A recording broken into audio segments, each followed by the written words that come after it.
'Twas the night before Christmas, when all through the Shire not a creature was stirring except Jebediah. After what can only be explained by drinking too much beer, he'd blown all his funds building stock reindeer. He sat in his sleigh and fired up the engines as his contraption skidded its way to the heavens. But who, thought Jeb as he defied all laws of aviation, would bring presents to his friends aboard the space station? And so the context and backstory to this video is set. I'm breaking out of rhyming now in just a sec. I mean, I've already broken the flow of the poem I'm imitating, so let's just cut to a short time lapse of this craft in the making.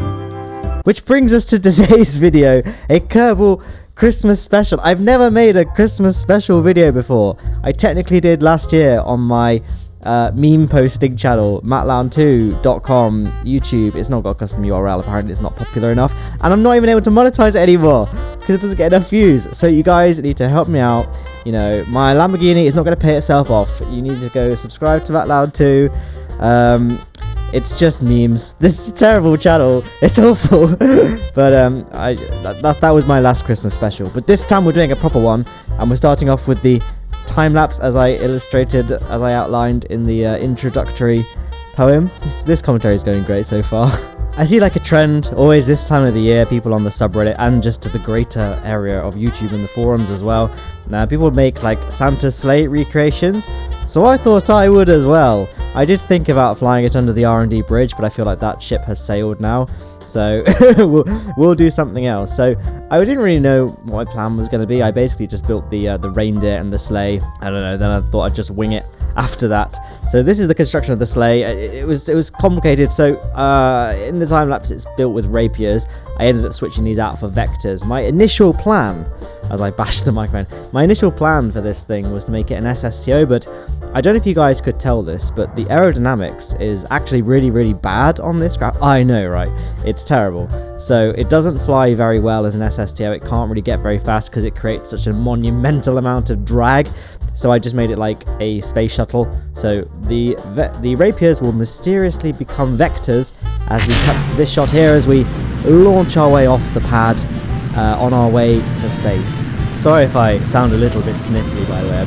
I did have a cold. I'm starting to recover, but I'm still a little bit kind of like, but I'm getting there. So hopefully by the time this is out, like, for those of you that watch my Planet Coaster videos, may be aware I've been making a lot of videos in quick succession recently because I'm going home for a couple of weeks, so I won't be at my PC, so I can't make videos. But you know, you gotta keep that regular upload schedule. I do it for the fans.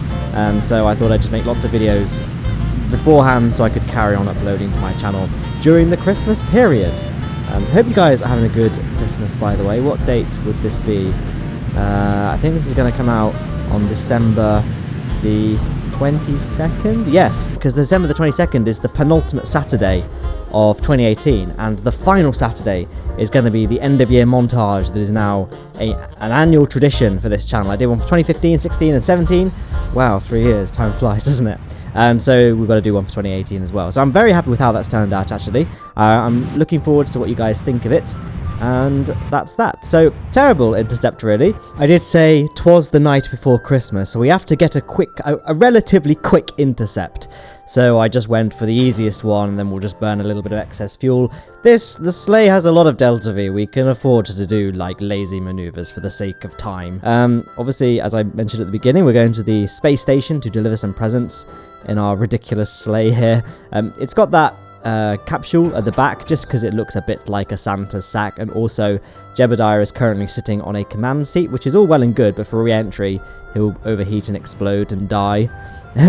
He'll be killed to death on re-entry unless he is inside a capsule, so he can sit in there whilst we re-enter Kerbin's atmosphere. But I thought, you know, maybe in the Christmas spirit we could all sit back with some mulled wine, some mince pies, and meander down the avenue of oblivion that is story time with Matt. I've actually told this story before, but my channel was a lot smaller. That video didn't get that many views, so I feel like for a lot of people you won't have heard this before, and if you have heard it before, tough, you're going to enjoy it again, because I don't have many funny Christmas related stories, and this is topical, gosh darn it. So I'm gonna tell it again.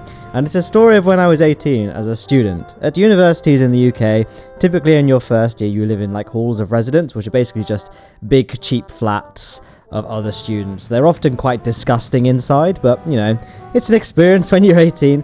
Anyway, one of the girls in our flat, she was like the very sentimental family type, and so she bought us a Christmas tree. And I tell you what, she was so proud of this tree. She was like, guys, I bought this tree. She spent ages decorating it. It was I was touched. I was moved by this Christmas tree. It was beautiful.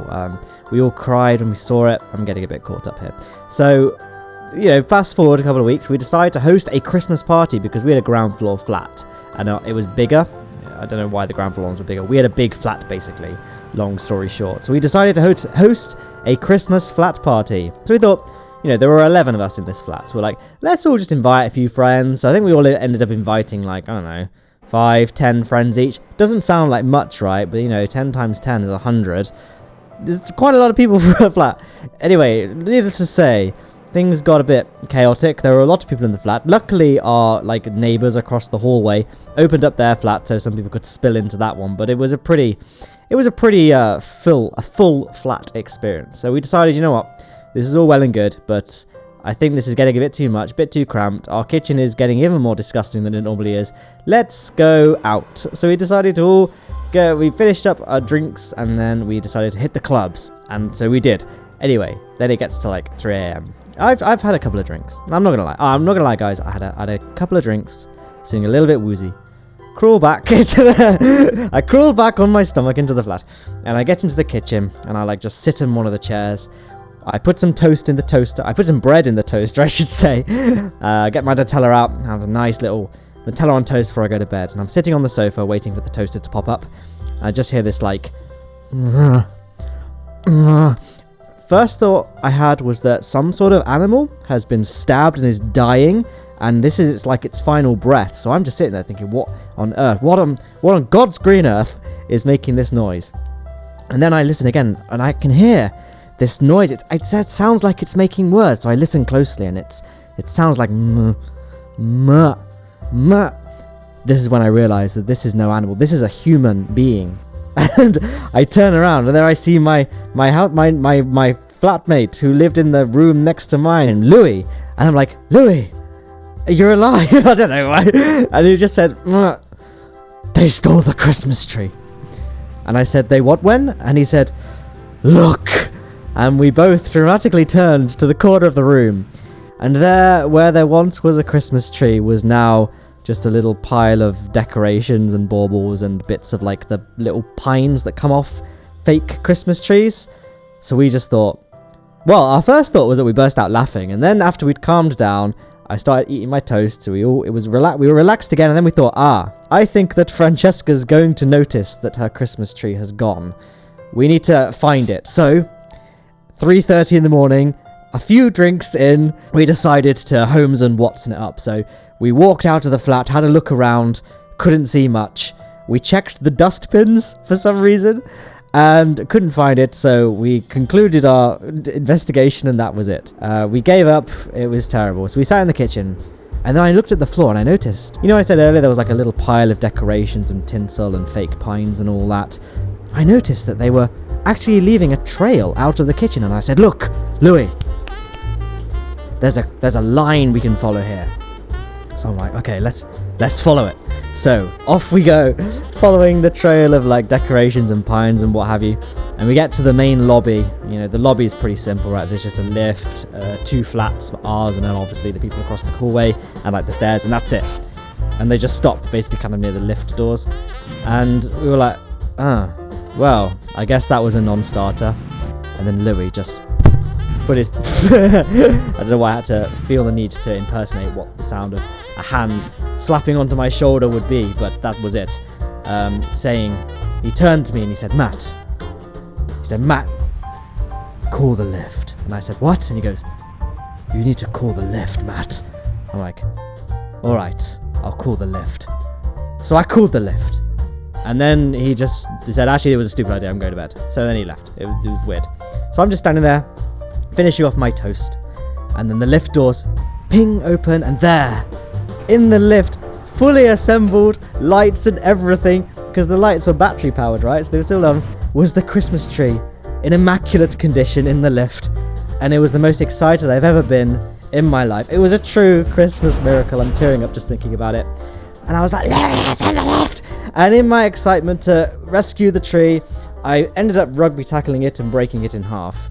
And we couldn't fix it. We tried balancing it up carefully in the kitchen, but Francesca noticed. But for a brief moment, things were looking up. But it's kind of a sad ending, really. So, Merry Christmas, everyone.